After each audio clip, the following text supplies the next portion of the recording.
今朝送咗小朋友去返學呢，就搭地鐵去咗宋皇台。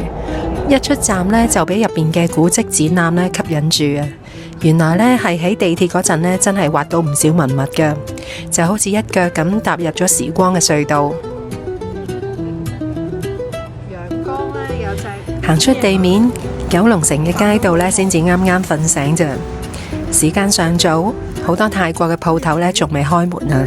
行到清真牛肉館附近，見到有間廚具店，入邊嘅貨品呢，真係齊全到不得了啊！裏面啲嘢呢，同日本嘅廚具店呢，好相近啊！行入去呢，真係好似有尋寶嘅感覺啊！之後呢，我哋就入咗一間叫酸金油子嘅鋪頭，入邊呢，咩泰國嘢都有，好多貨品呢都貼住呢個中文嘅標籤啊！我哋呢唔識泰文都可以睇得明。老闆娘呢就唔係泰國人嚟㗎，所以我清清地嘛。佢教我哋點煮呢個正宗嘅冬陰功湯啦，仲有呢個泰式嘅臭草煎蛋。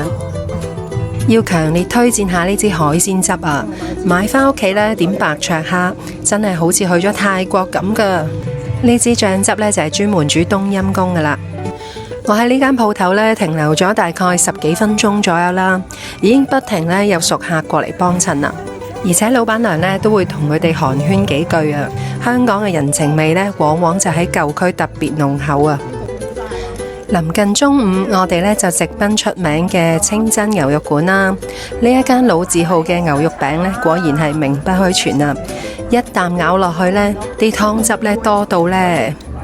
我哋仲叫咗酸辣湯啊、孜然羊肉叉子燒餅，樣樣都好好味。唯獨係呢個羊肉小籠包呢，就有少少普通啦。